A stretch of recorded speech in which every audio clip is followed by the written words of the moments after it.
Amados hermanos, que la gracia, que la paz de Dios, nuestro Padre, de nuestro Señor Jesucristo, esté en nuestros corazones.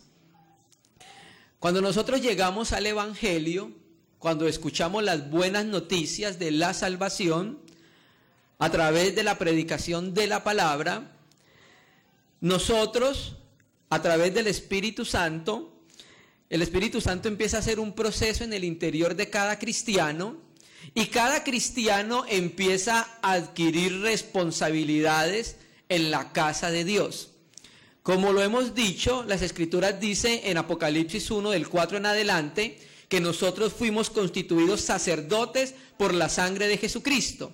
Y cuando nosotros miramos la revelación veterotestamentaria, el Antiguo Testamento, vemos nosotros cuáles eran las funciones sacerdotales.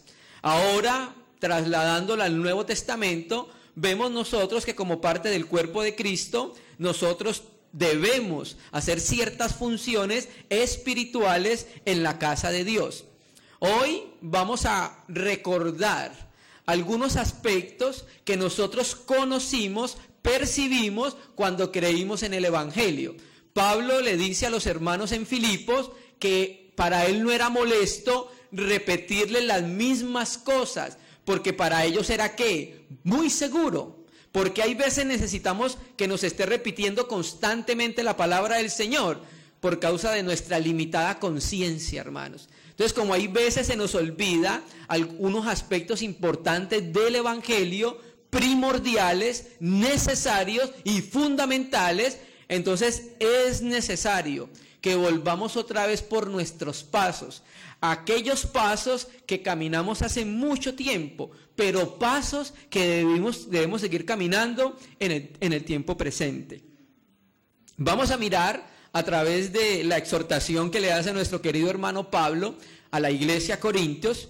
Esta segunda exhortación nos presenta algo bien fundamental a nosotros como parte del cuerpo de Cristo, y es algo, hermano, es un ejercicio que cada cristiano, esto no es un ejercicio para el pastor, ni para los ancianos, ni para los obispos solamente, esto es un ejercicio para cada cristiano sobre la faz de la tierra, ¿sí? Entonces, vamos a leer 2 de Corintios, vamos a leer el verso 14.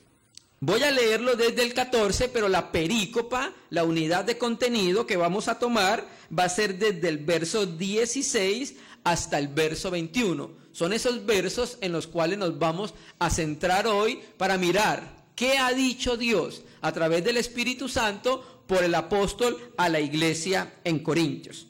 Vamos a leer desde el verso 14. Recuerde que los versos anteriores, el apóstol Pablo estaba deseando irse a la presencia del Señor. Él estaba deseando ser desnudado de este cuerpo para que le pudieran dar el nuevo cuerpo.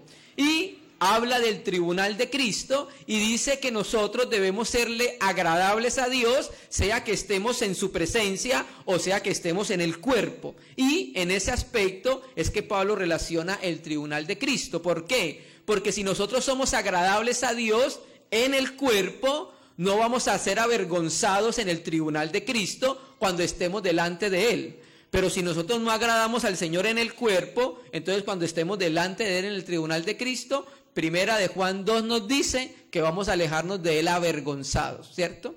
Entonces Pablo empieza a colocar una base para hablar entonces de la obra que hizo nuestro Señor Jesucristo. Hermanos, un evangelio eficaz es un evangelio centrado, escúcheme bien, en la obra de Jesucristo el Señor. Lo particular de los apóstoles y lo particular del Espíritu Santo es que Pablo predicaba a Jesucristo y crucificado. La crucifixión de Jesucristo era locura para los griegos, ¿cierto? ¿Por qué? Porque los griegos no concibían que un Dios se hubiese hecho hombre y hubiese muerto en la cruz, ¿cierto que sí? Entonces, esa predicación, la predicación de la cruz, es poder de Dios para salvar al que no cree, hermano. Es poder de Dios para salvar al pecador. El mismo proceso que sucedió en nosotros. La predicación del Evangelio, la obra de Jesucristo, nos sacó de un estado. Nosotros estábamos en un estado de muerte. Nosotros íbamos directo para el infierno, hermanos. Pero gracias a Dios que envió a su Hijo y nos predicaron el Evangelio. Y a través de esa predicación creímos y dimos testimonio de que era verdad lo que Dios había dicho, que había enviado a su Hijo al mundo. Entonces vamos a reconsiderar, vamos por nuestros pasos en estos aspectos tan fundamentales como es la predicación del Evangelio. Vamos a 2 Corintios 14. Mira cómo empieza diciendo Pablo. Vamos a leer estos dos versos para empezar el contexto en el verso 16. Porque el amor de Cristo nos constriñe. O sea, Pablo empieza a decir que hay algo que a él lo tiene en estrecho, y es que el amor que procede de Cristo, porque él lo ha visto, porque él ha conocido cuál es el amor de Cristo. Entonces el amor de Cristo para él y para la iglesia nos debe constreñir, nos debe colocar en estrecho, para que al ver su sacrificio, al ver su obra por nosotros espontáneamente nos consagremos al Señor. Lo dice el verso siguiente. Porque el amor de Cristo nos constriñe pensando esto, que si uno murió por todos, luego todos murieron, ¿sí? Y por todos murió, para que los que viven ya no vivan para sí, sino para aquel que murió y resucitó por ellos, ¿sí? Entonces, Pablo nos muestra que el amor que él había percibido de Dios era lo que lo impulsaba a vivir por Cristo. El amor que él había percibido en su corazón de Dios era lo que lo constreñía a poder consagrarse para aquel que vino a morir por él y resucitó por él. Y eso mismo debe suceder en el corazón de la iglesia. El corazón de la iglesia, al percibir el amor de Dios por nosotros los perdidos, eso nos tiene que impulsar a que cada uno de nosotros podamos entregarnos espontáneamente al Señor.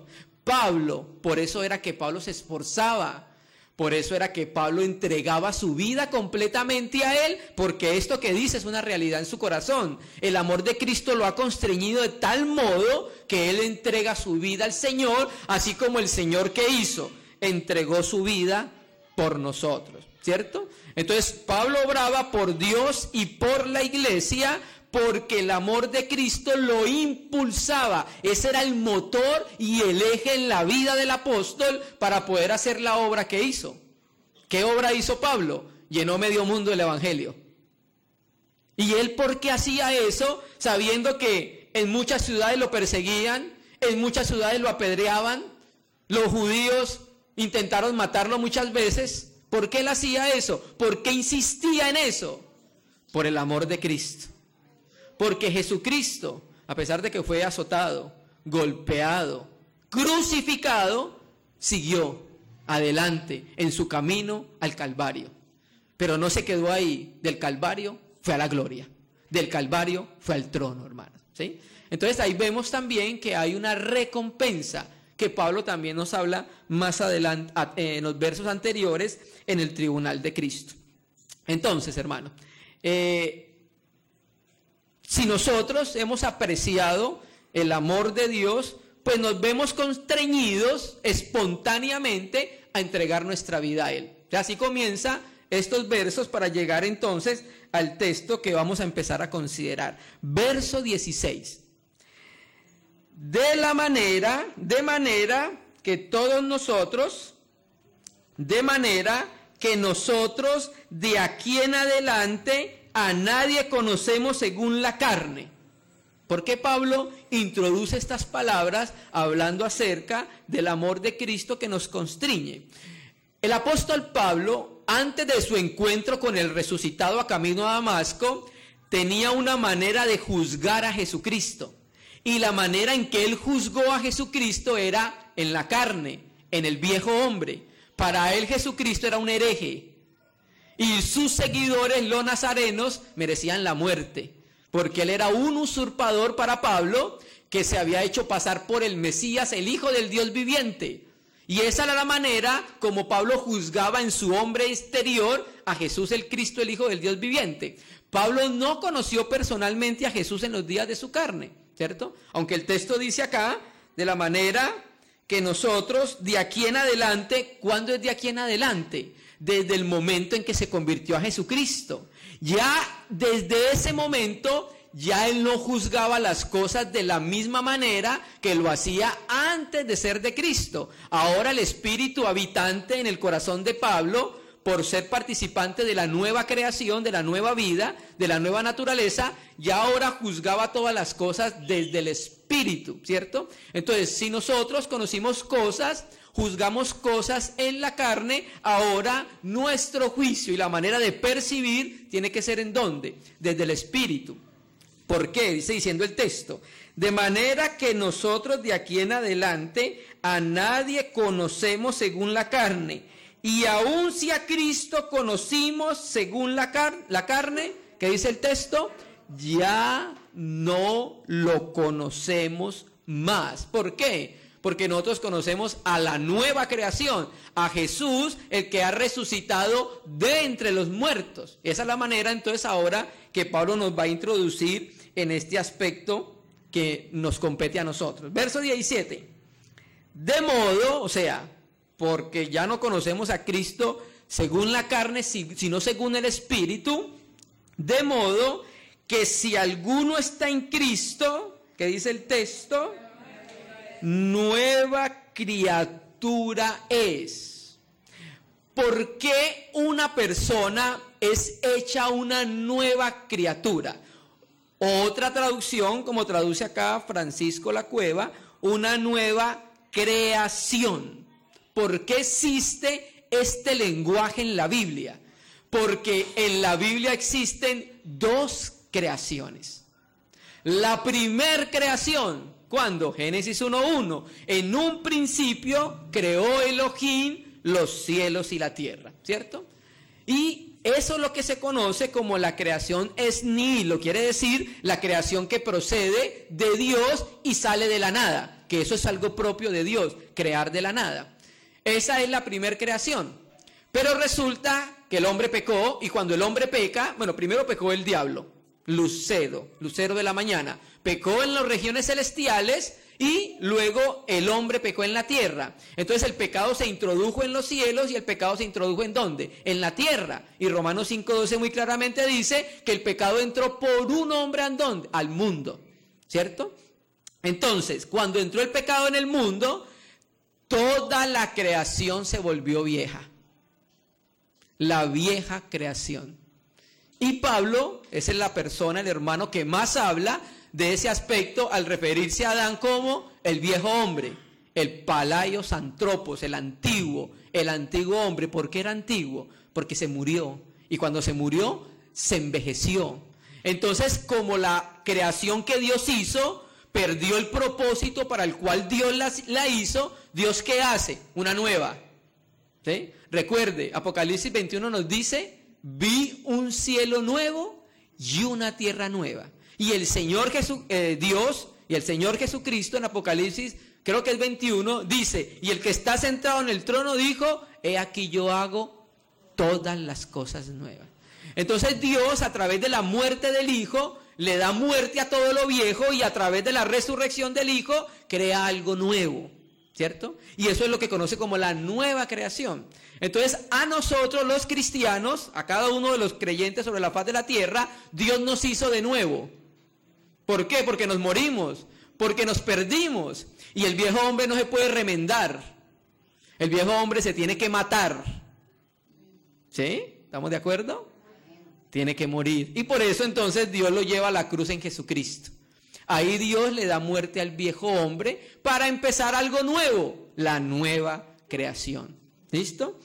Entonces, de modo que si alguno está en Cristo, y es muy importante esta palabra en Cristo. En la teología paulina nos habla de nuestra vinculación con Jesucristo, en Cristo. Entonces la nueva creación, nosotros somos nueva creación por unirnos a Jesucristo a través de la fe. Ahora participamos de su vida. Ahora somos nueva creación por estar en Cristo, no fuera de Cristo. De modo que si alguno está en Cristo, nueva criatura es, las cosas viejas pasaron, he aquí, todas son hechas nuevas, ¿cierto? Entonces, para el apóstol Pablo, lo más importante era ¿qué? La nueva creación. ¿Por qué? Porque eso es lo que va a perdurar, hermanos. ¿Por qué? Porque este cielo y esta tierra van a acabarse. Este cielo y esta tierra, según 2 de Pedro 2:3, van a ser juzgadas por fuego. Y se va a remover todo lo que se puede remover para que pueda quedar lo inconmovible, ¿cierto? Entonces, hermano, lo más importante es la nueva creación. Mire cómo Pablo lo dice en 2 de Gálatas. Vamos a ir a Gálatas. Gálatas capítulo 6, verso 15. Amén. Gálatas 6, verso 15. Porque en Cristo Jesús ni la circuncisión vale nada, ni la incircuncisión. Bueno, ya cuando tratamos el libro de Gálatas, mostramos que uno de los argumentos de los judaizantes era de que los cristianos tenían que circuncidarse para poder ser salvos. Y Pablo les escribe por inspiración del Espíritu, Gálatas. Porque en Cristo ni la circuncisión vale nada, ni la incircuncisión. ¿Por qué? Porque Dios no mira si una persona está circuncidada o no. Lo que Dios mira es si la persona es una nueva creación. Para Dios existen solamente dos hombres, uno viejo y uno nuevo. Dios, cuando mira a la humanidad, o el hombre, un ser humano está en Cristo o un ser humano está en Adán. O sea, existen dos hombres, Adán o Cristo. Nosotros estamos en Cristo. Cuando digo nosotros me estoy refiriendo a los creyentes. Aquel que no ha nacido de nuevo, aquel que no es de Cristo, es parte de Adán, ¿cierto? Hace parte de la vieja creación, ¿cierto? Entonces, para Dios, usted dice, porque ni en Cristo Jesús ni la circuncisión vale nada, ni la incircuncisión, sino que una nueva creación. El inicio del nuevo ser es lo que tiene valor delante del Señor. ¿Por qué? Porque cuando el Señor nos llame a su presencia, lo que perdurará es la nueva creación. No va a mirar Dios si es circuncidado o no, porque eso no tiene valor, sino que lo tiene valor es la nueva creación delante del Señor. Volvamos a Gálatas, a 2 Corintios 5. Ahora leamos el verso 18. 5, verso 18. Dice, y todo esto proviene de Dios. ¿Qué es todo esto, hermanos? El ser parte de una nueva creación. Nosotros hacemos parte de una nueva creación porque eso proviene de la obra que Dios hizo a través de su Hijo Jesucristo para vincularnos con Él. Y cuando nos vinculamos con Él a través de la fe, entonces somos una nueva creación. O sea que la obra de ser una nueva criatura proviene ¿de quién? Proviene de Dios. O sea, Dios es el que obró la nueva creación. Ningún ser humano, y escúcheme bien, hermanos, ningún ser humano puede ser una nueva creación en base a sus obras, porque son obras de una persona muerta y no puede llegar como olor fragante al Señor, ¿cierto? Entonces nosotros somos una nueva creación en base a la obra ¿de quién? A la obra de nuestro Señor Jesucristo. Entonces dice el texto, y todo esto proviene de Dios. Mire el apóstol Pablo cómo va a empezar a explicarnos por qué nosotros somos una nueva creación. Todo esto proviene de Dios, quien nos reconcilió consigo mismo. ¿Por quién? Por Cristo. Aquí el apóstol Pablo nos va a introducir un tema fundamental en la teología bíblica: la reconciliación. La reconciliación nos habla a nosotros de que hay algo entre dos partes están enfrentadas y por causa de eso hay una separación entre ellos, ¿cierto? Y entonces no pueden estar en paz porque hay algo que impide que una persona pueda estar junto a la otra o reconciliada con la otra, ¿cierto? Hay una enemistad entre las partes enfrentadas. Pregunto, ¿había enemistad contra Dios? ¿El ser humano estaba enemistado contra Dios? Sí, rotundamente. Nuestros pecados nos alejaron del Señor y nuestro puño estaba levantado en contra de Dios. Aborrecíamos a Dios por naturaleza. Y había una contienda entre Dios y nosotros, porque había algo en medio que nos tenía enfrentados, el pecado. ¿Cierto? Hermanos, pero Dios no creó el hombre para que estuviera enemistado con él. Si usted va al Génesis, se dará cuenta que Dios es un Dios que quería un relacionamiento con el hombre. Hablaba con el hombre, ¿cierto? Creó muchas cosas para el hombre, lo colocó sobre las obras de sus manos, ¿cierto? Dios quería un relacionamiento interior con el hombre. Dios no quería estar peleado con el hombre, pero hay algo que distanció al hombre de Dios. ¿Y qué fueron? Nuestros pecados. Nos alejó del Señor. Y vivimos enfrentados a Dios muchos años hasta que gracias al Señor vino la palabra del Evangelio a nuestra vida, ¿cierto? Entonces dice el texto, y todo esto proviene de Dios, quien nos reconcilió consigo mismo por Cristo. O sea, que la gente que intervino para que Dios y el hombre no siguieran peleando más es ¿quién? Jesús, el Hijo del Dios viviente. Vamos a leerlo de la misma manera en Romanos, capítulo 5. Vamos a leer el verso, Romanos capítulo 5, vamos a leer verso 10. Y volvemos nuevamente a Corintios. Marque Corintios, que vamos a ir muchas veces a ese texto. Romanos 5, vamos a leer el versículo 10. Amén. Romanos 5, verso 10. Porque si siendo enemigos, hermano, Dios, la Escritura dice que Él es amor, o sea, su naturaleza, su característica es que Él ama. Y Él ha depositado el amor suyo en el corazón del cristiano, para que el cristiano tenga la capacidad de amar a los que no lo aman. Es muy bonito cuando amamos a los que nos aman. Es precioso. Pero Dios hizo algo que también debe reproducirse en la vida del cristiano: amar a nuestros enemigos. Y Dios entregó a su Hijo, no cuando todo estaba muy bien entre nosotros y Él. Nosotros habíamos ofendido a Dios, habíamos ofendido su santidad a causa de nuestros pecados y éramos enemigos de Dios. Pero más sin embargo, estando en esta condición de enemistad, Dios manifestó cómo nos amó al dar a su Hijo.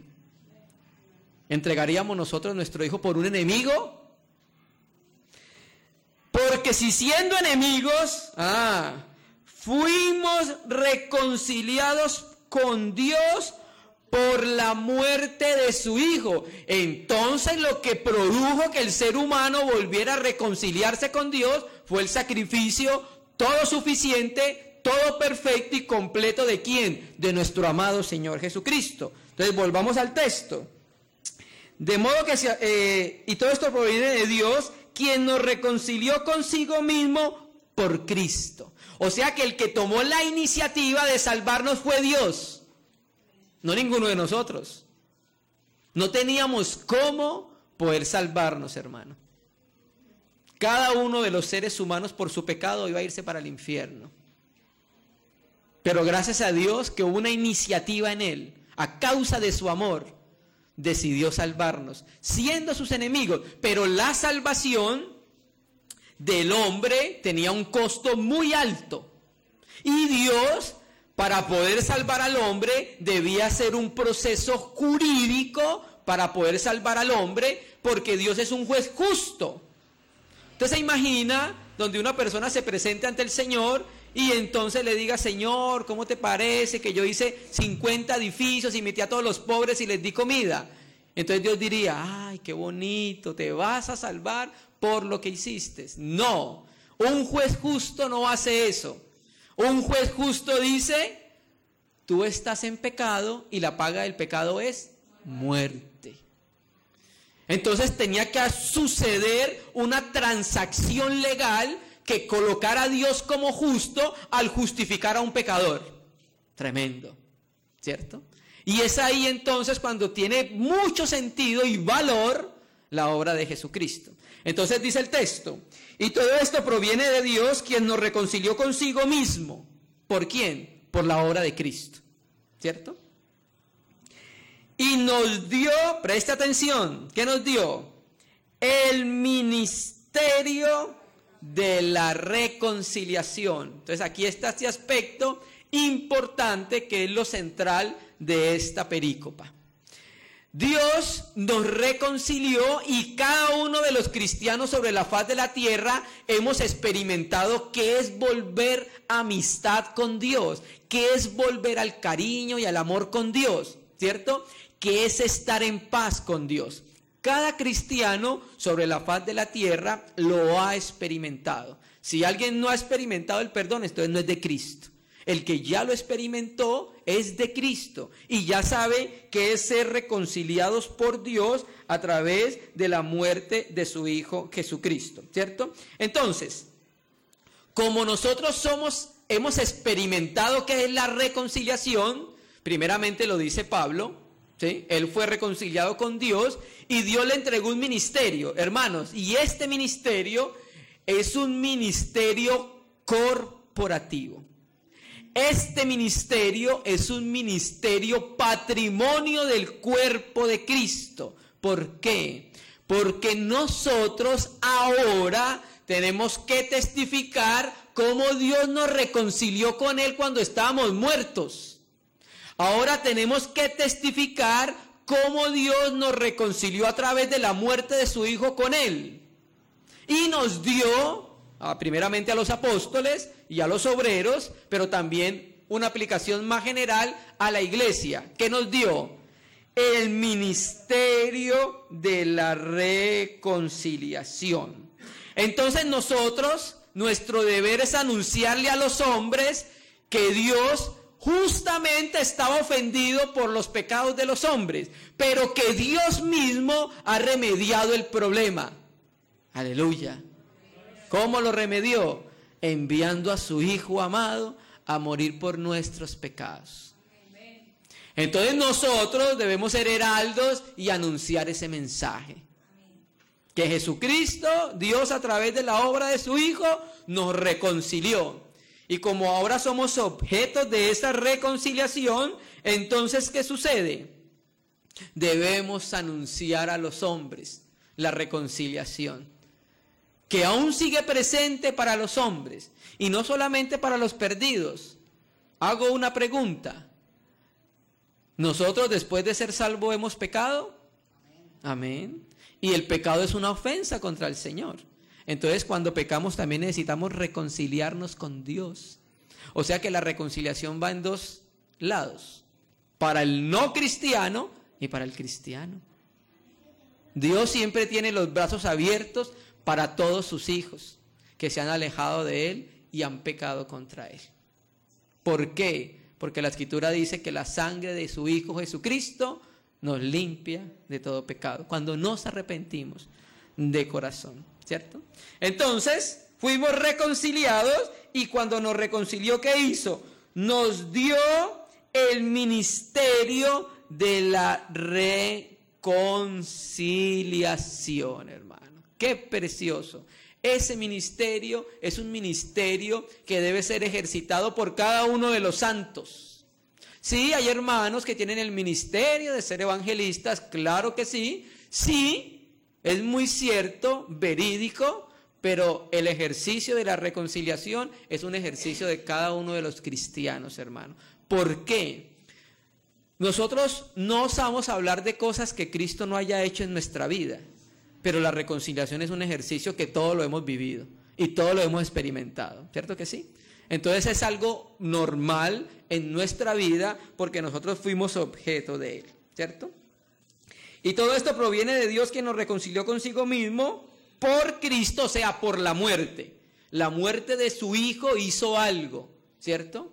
El justo murió por los injustos. El que no tenía pecado murió por los pecadores. ¿Para qué? Para que hubiera una transacción legal y Dios pudiera declarar justos a un pecador. Y él pudiera seguir siendo justo al declarar un pecador justo, hermanos. Amén. Verso que sigue, 19. Eso es lo que dice el texto. Verso 19. Que Dios estaba en Cristo. Este texto ha tenido muchas interpretaciones. La primera interpretación que ha tenido el texto pues se basa en lo mismo que dice, en lo que dice el Señor Jesucristo. El Padre que mora en mí, y yo soy en el Padre y el Padre es en mí. Entonces algunos lo entienden como que el Padre estaba en el Hijo. Quiero leer el libro de comentario 2 Corintios de Charles Hodge, donde él nos explica muy claramente este aspecto que significa que Dios estaba en Cristo. Dice, el sentido puede ser: Dios estaba en Cristo cuando Cristo murió, reconciliando al mundo consigo mismo, que era lo que estaba haciendo y tenía el propósito de hacer cuando entregó a su Hijo. Entonces el significado de este texto es que Dios estaba, a través de la muerte de Jesucristo, reconciliando el mundo. Esa era la manera como Dios estaba en Cristo reconciliando el mundo. Que Dios estaba en Cristo reconciliando consigo al mundo. ¿Cierto? Mire lo importante del asunto. Aquí se cumple lo que Pablo dice, que Él es el mediador entre Dios y los hombres. Dios tomó la iniciativa de reconciliarnos con Él, porque fue Dios el que obró, fue Dios el que propició nuestro acercamiento a Él. Pero el intermedio para que eso pudiera suceder es ¿quién? Su Hijo. Reconciliando consigo al mundo. Ahora, aquí el cosmos, el mundo, la palabra griega para mundo es cosmos. Aquí el cosmos son las personas que están en el mundo. ¿Sí? Un texto muy conocido por todos, Juan 3:16. De tal manera amó Dios al mundo. ¿Cuál es el mundo ahí?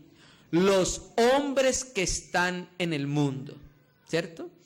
Entonces, que Dios, a través del sacrificio de su Hijo, estaba en Cristo reconciliando consigo al mundo, ¿sí? Y dice el texto, no tomándoles en cuenta a los hombres su pecado. O sea, quiere decir que Dios no le estaba imputando los pecados a los hombres, ¿cierto? El propósito entonces, acá en lo que leemos, y no imputar pecados significa perdonar. Pero Dios tenía una base para perdonar a los hombres. Dios tenía una base para reconciliar a los hombres consigo mismo. ¿Cuál era la base? La obra en la cruz de Jesucristo, hermano. Siento que eso es uno de los aspectos más importantes del Evangelio. No tomándole en cuenta a los hombres sus pecados. Y nos encargó a nosotros, ¿qué? La palabra, aquí, nos encargó a nosotros la palabra de reconciliación. Verso 20. Así que, por causa de esto, somos embajadores en nombre de Cristo. Entonces, ¿qué sucede, hermanos? Ahora, cada uno de los cristianos sobre la faz de la tierra, ¿somos qué? Mensajeros y representantes de un mensaje que Dios está dando a la humanidad. Juan 16 nos dice lo siguiente, que cuando el Espíritu Santo viniera iba a hacer tres cosas: convencer al mundo de pecado, de justicia y de juicio. De pecado, porque están en Adán. De juicio, porque si no se arrepienten del pecado y de la posición que tienen en Adán, se van para un juicio eterno. Y de justicia, porque si se arrepienten de su posición y de pecado en Adán, va a haber una justicia para ellos. Pregunto, ¿el Espíritu Santo a través de quién está haciendo ese mensaje? A través de la iglesia. El Espíritu Santo a través de la iglesia, el Espíritu Santo habitante en nuestros corazones, le está diciendo al mundo, mundo, usted está en pecado. Mundo, si no se arrepiente del pecado va a haber un juicio para usted, se va para el infierno.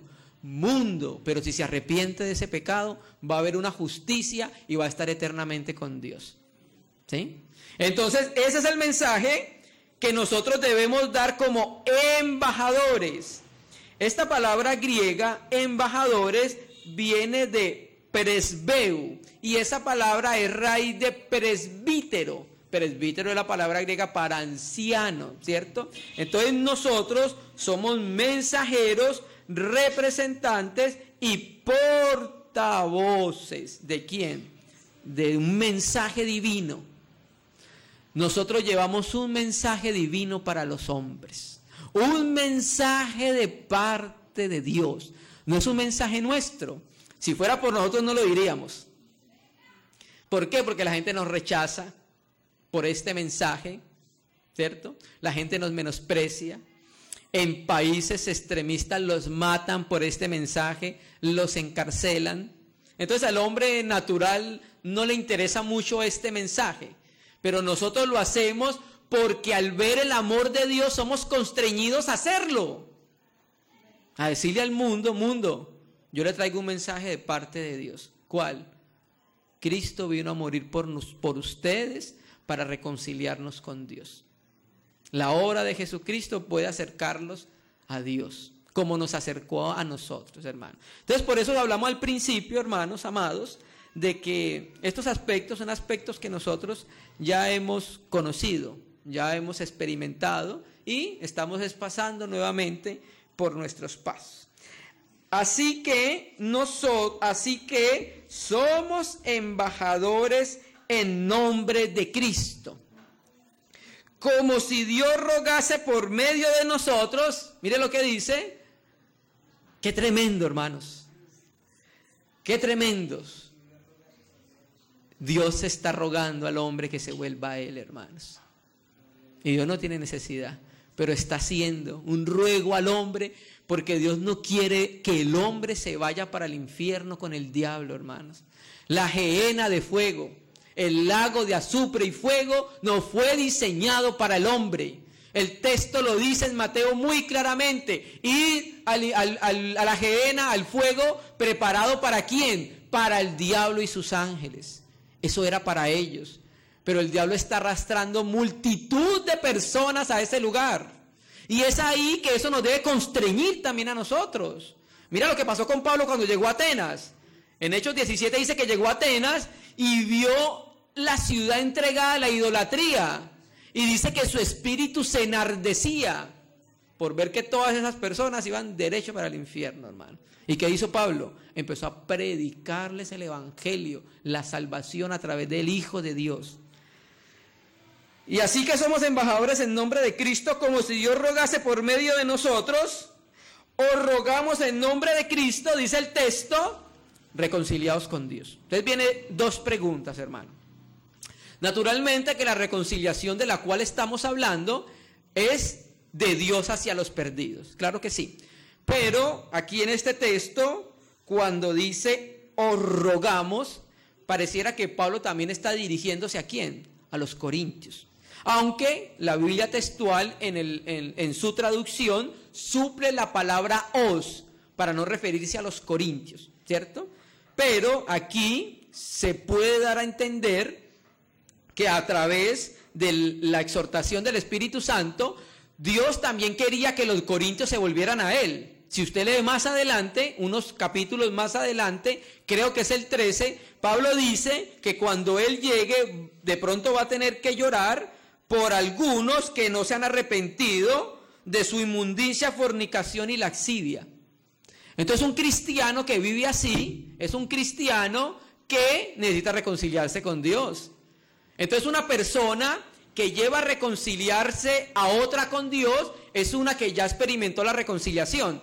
Pero un cristiano que lleva a otro cristiano a reconciliarse con Dios es porque es un cristiano que está viviendo en la vida del Espíritu y va a ayudar a su hermano a que salga de esa condición deplorable en la que se encuentra, en una vida almática y en una vida carnal, ¿cierto? Entonces la exhortación, creemos nosotros, que son para los inconversos y para los creyentes, ¿cierto?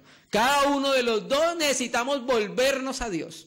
El Señor ya nos reconcilió, pero cuando pecamos, lo que hacemos es alejarnos del Señor.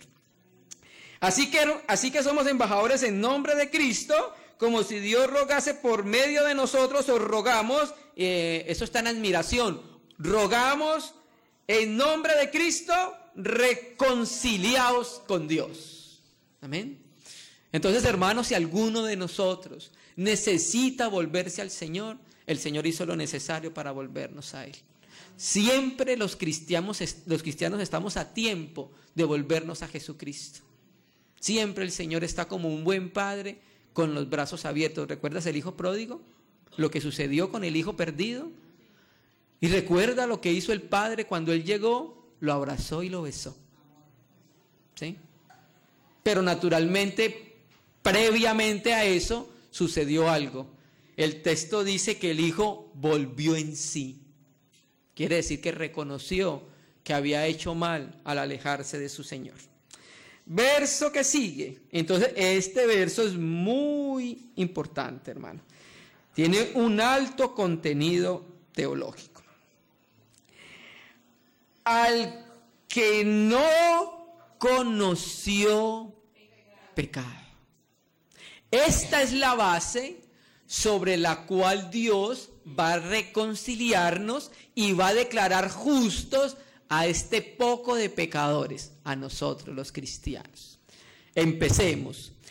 Al que no conoció pecado. Jesucristo no conoció pecado ni por contacto directo ni por experiencia. Jesucristo fue un hombre completamente alejado del pecado. Y era necesario, escuche bien, amado hermano, era necesario que aquel que se entregara por la humanidad, primeramente fuera ¿quién? Un hombre. No podía ser un ángel, porque el ángel no fue el que pecó, en el sentido de que pecó fue un hombre. ¿Quién? Adán. Y a través de Adán se introdujo el pecado en el mundo. Entonces, se necesitaba un hombre que pudiera sustituir y volver a reconciliar al hombre con Dios. Se necesitaba un hombre, pero hay un problema con la humanidad. Y aquí es donde entendemos el valor del sacrificio de Cristo y su importancia en la teología. El sacrificio de nuestro Señor Jesucristo, el nacimiento de Jesucristo tenía que ser un nacimiento sin pecado. Por eso el hombre no podía intervenir. Porque donde José hubiese intervenido en la relación con María para nacer Jesucristo, Jesucristo nace con la plaga más devastadora de todos los siglos y edades, el pecado, hermano. La peste bufónica mató 35 millones de europeos, pero ¿sabe cuánto ha matado el pecado? Muchos más. Entonces ese pecado, esa maldición entró a todos los hombres. Entonces por eso Jesucristo no podía nacer de José, porque él hubiera nacido contaminado y su sacrificio no hubiera servido, porque no hubiera cumplido primeramente la tipología del Antiguo Testamento y segundamente no hubiera podido cumplir la justicia de Dios. ¿Sí? Al que no conoció pecado, hermano, ¿cierto?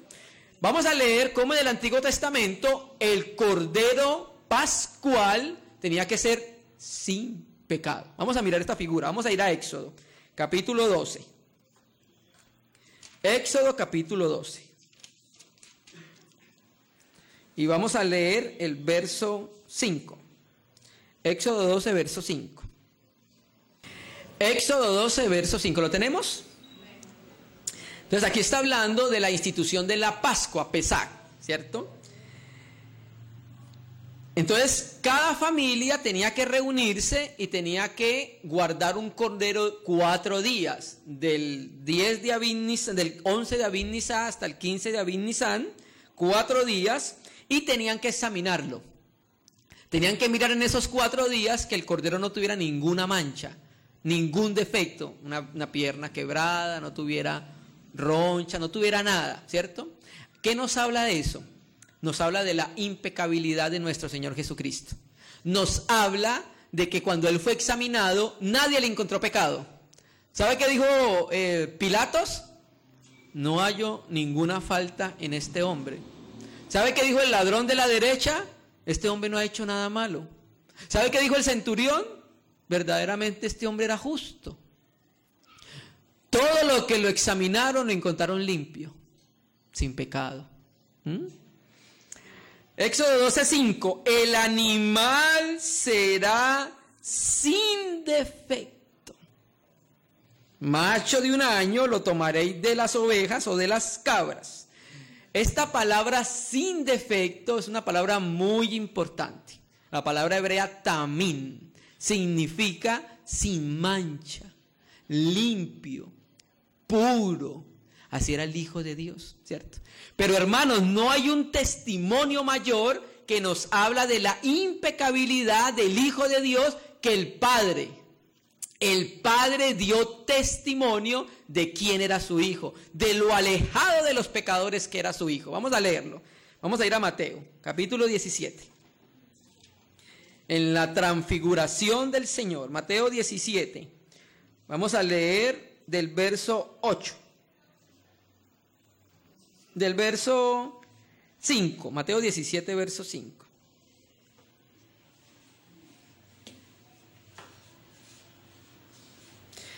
Él fue un cordero sin mancha, incluso en la cruz fue alguien sin pecado, hermano. Mateo 17, 5, entonces el Señor fue transfigurado, dice el texto griego, y aparecieron Elías y Moisés hablando acerca del éxodo del Señor, dice Lucas. El éxodo quiere decir su salida, la salida de este mundo al Padre, o sea, de su muerte. Entonces Pedro, como siempre, el más rápido del oeste, no pensaba, actuaba muy rápidamente y decía, Señor, hagamos 3 enramadas porque mira, está Elías, está Moisés y estás tú, hagamos 3 enramadas. Pedro como que quería colocar al mismo nivel a Jesús con Elías y Moisés. Y el Padre le dice, no. Bueno, sí, Elías hizo una obra portentosa en el Antiguo Testamento, es uno de los mayores de los profetas, claro, y Moisés, pues claro, ¿cierto? Liberó al pueblo, ¿cierto? Pero no. Leamos. Mientras él aún hablaba, Pedro, una nube de luz los cubrió y aquí una voz desde la nube que decía, ¿qué decía? Este es mi Hijo amado, en él tengo complacencia. Este es mi Hijo amado en quien tengo complacencia. ¿A él qué? ¿A quién? Bueno, sí, Moisés habló, claro. Sí, Elías habló, pero oigan al Hijo de Dios. A Jesús el Cristo, el Hijo del Dios viviente. ¿No lo dijeron los apóstoles? Señor, ¿a dónde iremos? Solo tú tienes palabras de vida eterna. A él tenemos que oír, ¿cierto? Entonces el Señor estaba diciendo con esto implícitamente que la vida que Él vivió hasta los 30 años fue una vida que agradó completamente al Padre. Y una vida que agrada al Padre quiere decir que es una vida completamente alejada del pecado, hermano. Entonces el Padre dio testimonio de la vida de su Hijo, ¿cierto? Y para que el Hijo pudiera tener una relación de unidad con el Padre, tenía que ser sin pecado. Leámoslo en Juan 10, verso 30. Juan 10, verso 30. Un texto muy corto, pero tiene un alto contenido teológico. Juan 10, 30. Juan 10, 30.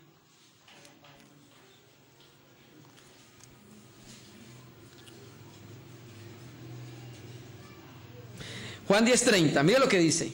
Yo y el Padre uno somos. ¿Uno en qué? Uno en esencia, uno en deidad, uno en sustancia, uno en naturaleza. Si un hombre va a ser uno con Dios en esa condición, no puede tener pecado, porque no podría ser uno en esa condición. El Padre era uno con el Hijo. Yo y el Padre uno somos, en esencia, en naturaleza. Eso nos muestra entonces que el Hijo de Dios, en el Hijo de Dios no había pecado. Al que no conoció pecado. Volvamos al texto, hermano, al texto base. 2 Corintios 5, verso 21. Al que no conoció pecado. Verso que sigue. Por nosotros lo hizo pecado, hermano. Todos los pecados de los hombres cayeron sobre el Hijo de Dios en la cruz. Y Dios juzgó a su Hijo como si su Hijo hubiese pecado. ¿Por qué? Porque cargó todos los pecados de la humanidad sobre su hombro. Pero el Espíritu Santo aclara en el párrafo anterior al que no conoció pecado, ¿cierto? Entonces aquí vemos nosotros que todos los pecados cayeron en el cuerpo de nuestro Señor Jesucristo. Por nosotros lo hizo pecado, ¿cierto? Él recibió el castigo en la cruz, Él experimentó la ira de Dios.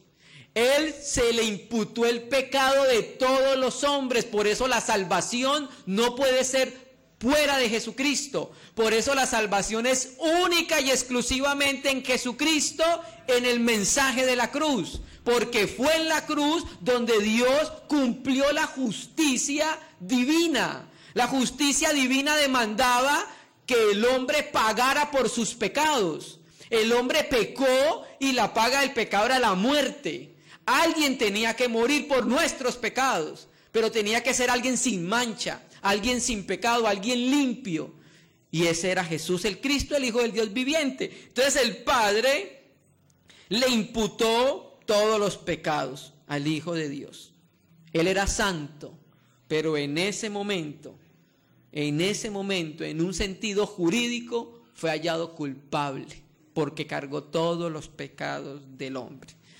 Dios lo hizo pecado, quiere decir entonces que lo hizo una ofrenda por el pecado, para cumplir la justicia de Dios. Fue hecho pecado, fue tratado como pecador. Dios le imputó nuestros pecados, los pecados de toda la humanidad, al Hijo de Dios. Y cuando el Hijo de Dios cargaba los pecados, es cuando ahí se exclama lo que dice el Salmo 22. Eloí, Eloí, Eloí, lama sabactani. Dios mío, ¿por qué me has abandonado? No es una separación ontológica, pero en ese momento el Hijo de Dios sufre la ira de Dios. Y Él no tenía por qué sufrirla. Vamos entendiendo el valor del sacrificio de Jesucristo, ¿cierto? A medida que nos acercamos más a la palabra, vamos entendiendo lo importante que es Él para nosotros. Le damos un texto paralelo, un pasaje paralelo. Gálatas, capítulo 3. Verso 13.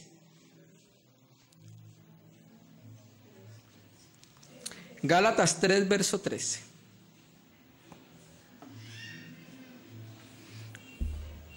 Gálatas 3, verso 13. Cristo nos redimió de la maldición de la ley, hecho maldición por nosotros, porque escrito está, maldito todo es que es colgado en un madero. Pablo dice lo mismo en otras palabras, hablando de la crucifixión de nuestro Señor Jesucristo. Entonces aquí vemos que fue hecho pecado para que nosotros fuéramos justos, fue condenado para que nosotros pudiéramos ser justificados, hermano. ¿Sí? Entonces Él nos redimió de la maldición de la ley. La ley decía que el que ofendiera un punto de la ley era ¿qué? Culpable de todos. Y todos éramos culpables. ¿Sí me entiendes? Todos éramos culpables. Entonces termina este aspecto diciendo, volvamos a Corintios, el texto base.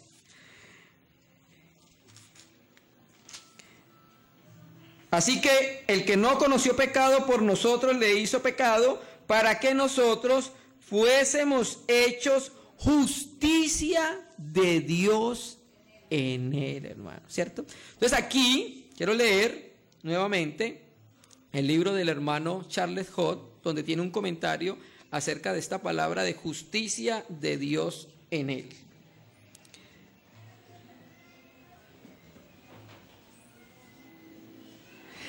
Como el apóstol está hablando aquí del efecto sacrificial, o sea, del efecto próximo de haber sido hecho pecado por nosotros, la palabra justicia debe entenderse en un sentido forense propio de los tribunales. Expresa nuestra relación con la ley, con nuestro estado moral interno. Es lo que justifica o satisface las demandas de la ley. Quienes tienen esta justificación son justos a los ojos de la ley, en el sentido de que la ley o justicia ha sido satisfecha en lo que a ellos les afecta. Este hecho recibe el nombre de la justicia de Dios, bien porque procede de Él como autor, bien porque nos hace justo a sus ojos. Quien posee esta justicia son justos delante de Dios, hermano, ¿cierto? Entonces, el Señor Jesucristo, al llevar nuestros pecados, Dios juzga el pecado del hombre en él. Dios, la palabra justificados significa ser declarados inocentes. Pero ¿cómo vamos a ser declarados inocentes cuando somos culpables? Pero Él, para que sea hallado justo en esa declaratoria de inocencia sobre un pecador, lo hace en base a la transacción que hizo con Jesucristo. Con Él cumplió la justicia divina. La justicia divina demandaba la muerte del transgresor de la ley. Todos éramos transgresores de la ley. Y Cristo hizo el papel de nuestro sustituto. Y lo que le sucedió a Él era como si nos sucediera a nosotros. El Cordero Pascual, lo que hacían era colocar las manos sobre los sacrificios en el Antiguo Testamento y había una identificación. Significaba que lo que le iba a suceder al Cordero era como si le sucediera a la persona. Entonces, en esa transacción jurídica, la justicia perfecta, infinita de Dios exigía que todo aquel que violara la ley pagara. ¿Pagara cómo? Con la muerte, ¿cierto? Entonces, frente a esa norma de justicia, todos los pecadores estaban excluidos y perdidos. Pero Dios envía a su Hijo a morir por nuestros pecados, ¿cierto? Entonces, hermano, ahí estamos viendo lo importante de predicar el Evangelio, lo importante de llevar el ministerio de la reconciliación, lo importante del sacrificio de nuestro Señor Jesucristo en la cruz, hermano. Amén. Ahora nosotros somos ministros del nuevo pacto para hacer volver a las personas a Cristo. Somos ministros del nuevo pacto para hacer reconciliar a los cristianos también con Dios, hermano. Amén. Entonces ahí vemos cómo Dios, al declarar justo a los hombres, Él sigue siendo justo porque lo hace en base a la justicia cuando juzgó a su Hijo, hermano. Amén. Y terminemos el verso 6.1 que hace parte de la perícopa. Así pues nosotros, cada uno de los creyentes,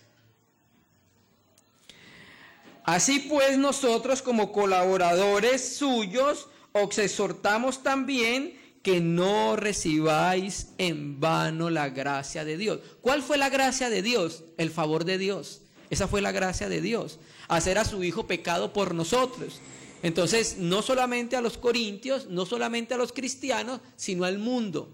Que no reciban en vano la gracia de Dios. Quiere decir entonces que no la desprecien. Que no desprecien el sacrificio de nuestro Señor Jesucristo, hermanos. Entonces, hermanos, nosotros tenemos un ministerio muy importante que llevar. El ministerio de la reconciliación. Y no solamente para aquellos que no han creído. Nosotros debemos también llevar el ministerio de la reconciliación a cada uno de los hijos de Dios que se han apartado de Dios. Santiago lo dice en su epístola. Nos dice que el que haga volver al pecador del error de su camino, salvará de muerte un alma y cubrirá multitud de pecados. Pero el verso 19 dice, hermanos, si alguno entre vosotros se ha extraviado de la verdad y alguno le hace volver, sepa que el que haga volver al pecador, ¿cuál es el pecador? Un hermano. ¿Sí me entiendes? Entonces nosotros tenemos ese doble trabajo de reconciliación. Tenemos un ministerio muy importante, un ministerio corporativo. Amén, hermanos. Vamos a detenernos por ahora, hermanos. Vamos a orar al Señor. Vamos a pedirle que la palabra que compartimos pueda ser fructificada en el corazón. ¡Aleluya!